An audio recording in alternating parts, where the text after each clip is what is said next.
Nah, di soal rekonsiliasi yang kedua ini disajikan ya, Auckland Limited, perusahaannya namanya Auckland ya, baru saja menerima bank statement dari ANZ Bank ya pada tanggal 31 Agustus 2019. Jadi kalau yang ini ya, ini adalah bank statement, rekening koran. Ya, jadi di rekening korannya Auckland ya, itu saldo per 31 Agustus. Jadi rekonsiliasi kas itu di akhir bulan gitu ya, biasanya di akhir bulan atau akhir periode ya. Ini 31 Agustus menunjukkan saldo 16.178. Nah, angka ini nanti yang akan kita catat ya sebagai saldo by bank. Ya, ini saldo by bank.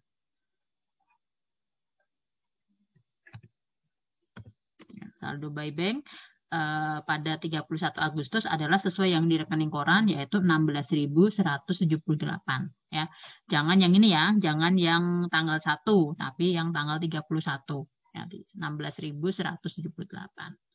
Kemudian ya, untuk yang saldo by book-nya kita gunakan informasi yang ada di buku besar ya. General Ledger Cash Account ya, jadi buku besar akun kas ya. Selama bulan Agustus itu menunjukkan angka sebagai berikut ya. Saldo awal itu 20.100. Kemudian ya di buku besar bulan Agustus ini terdapat penerimaan kas ya sebesar 70.000 dan pengeluaran kas sebesar 70.806. Jadi untuk yang saldo by book kita hitung saldo di ledger ya per tanggal 31 Agustus ya. Kita hitung nih saldo awalnya 20.100 ya di sini ya. Kemudian di buku besar ada kas masuk ya 70.000 dan kas keluar 70.806. Nah, untuk menentukan saldo kas ya di buku besar berarti saldo awal ditambah dengan kas masuk dikurangi dengan kas keluar. Nah, jadi diperoleh angka 19.294. Ini untuk saldo by book-nya ya, saldo menurut catatan buku. Yang ini yang 16.000 ini saldo menurut rekening koran. Nah, baru kita sesuaikan ya untuk poin-poin rekonsiliasinya.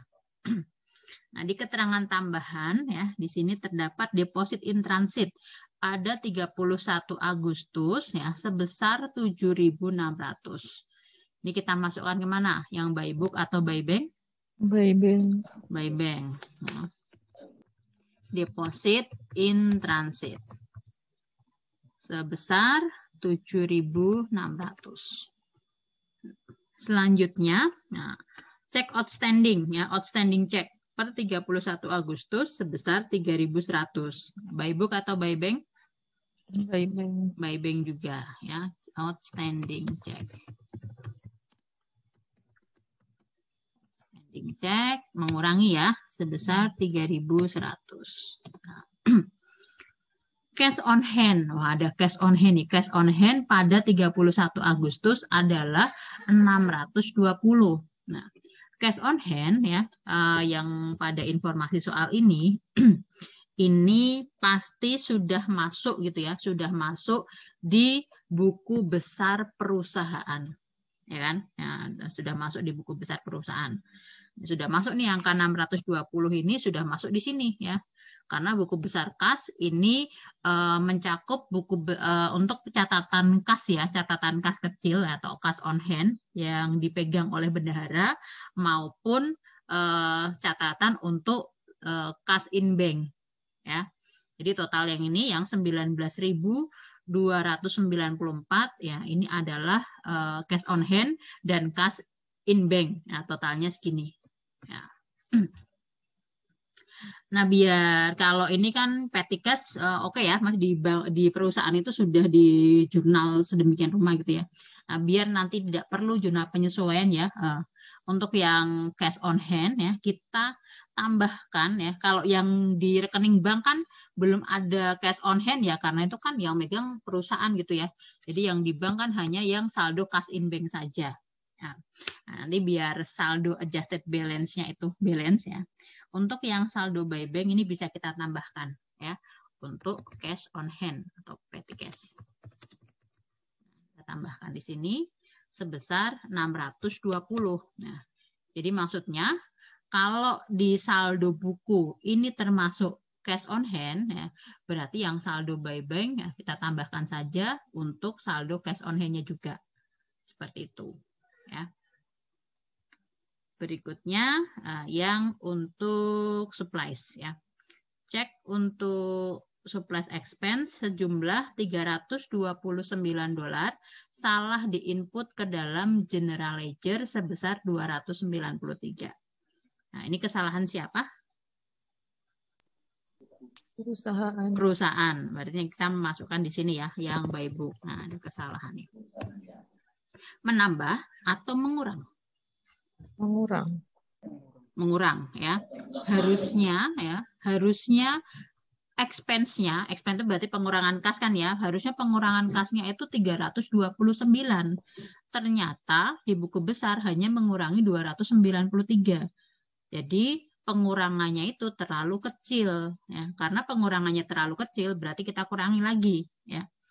Nah, kita kurangi lagi sebesar selisihnya ya. Nah, kita kurangi sebesar 36. Nah, ini baru yang di informasi ini ya. Nah, selanjutnya kita akan lihat rekening koran. Nah, kita akan lihat rekening koran isi dalamnya gitu ya. Nah, di sini ada deposit selama bulan Agustus ya, 64.400, kemudian ada not collected for depositor ya. Untuk yang not collected yang 2080 ya. Ini yang di catatan perusahaan belum ada. Jadi uangnya gitu ya, saldo cashnya itu di rekening koran kan sudah nambah. Tapi di saldo by book-nya ya, di buku besar itu belum ditambahkan oleh perusahaan. Ini berarti ketika rekonsiliasi kita tambahkan di sini ya. Ini not collected. Not collected sama bunga ya. Collected-nya 2000, kemudian bunganya 80. Nah. Selanjutnya ya, cek clearing selama bulan Agustus. Ini berarti cek yang dicairkan ya, cek yang dicairkan oleh yang dikeluarkan oleh bank dan sudah dicairkan. Ini berarti pengurangan pengurangan rekening koran di bank. Selanjutnya bank service charge ya, bank service charge 40.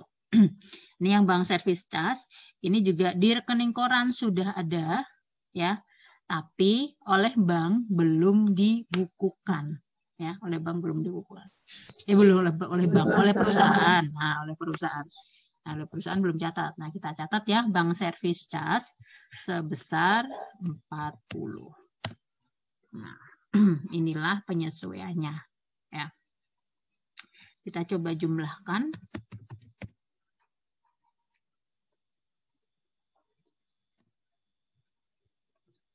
Balance kah? Nah, ini jadi adjusted balance-nya ya 21.298.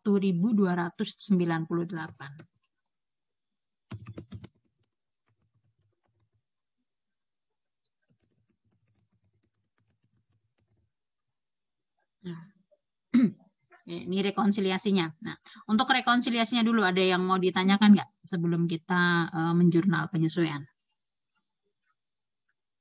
Tadi bingungnya di mana Mbak Dita? Bingung di itu Bu, deposit selama Agustus sama cek clear itu apakah masih perlu dimasukkan ke bank rekonsiliasi gitu ya. Nah, kalau deposit during Agustus ya, yang berarti kan ini bank gitu ya, oleh perusahaan dia sudah nyetor gitu ya, perusahaan sudah nyetor dan sudah dicatat ke bank, berarti nggak perlu lagi ya. Kemudian yang cek clearing ya, cek clearing ini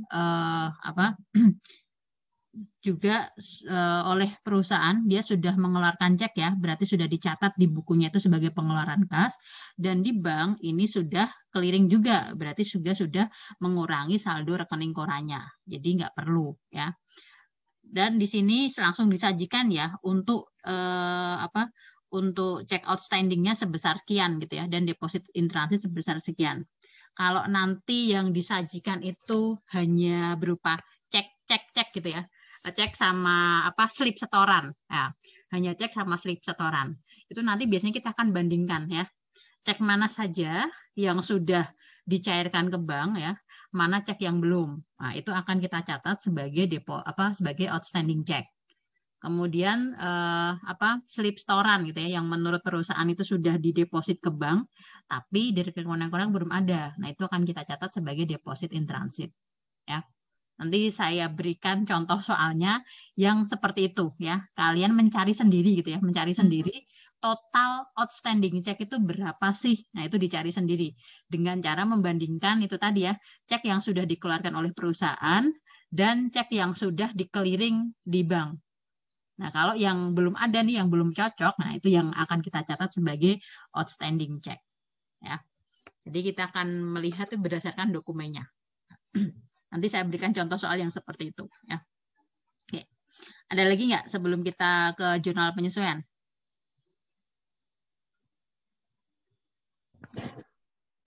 Lanjut ya. Ya, kita lanjut untuk pencatatan jurnal penyesuaian. Ingat, jurnal penyesuaian yang kita catat hanya yang dari sisi yang by book saja ya.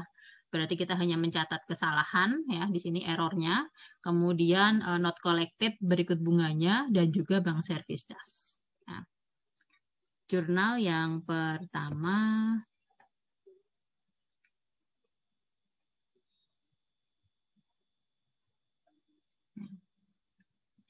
pertama untuk kesalahan. Kita lihat tipe kesalahannya adalah pembebanannya terlalu kecil ya, pembebanannya terlalu kecil untuk supplies expense. Berarti kita bebankan lagi ya selisihnya ya. Nah, kita akan catat lagi supplies expense, kreditnya cash sebesar 36.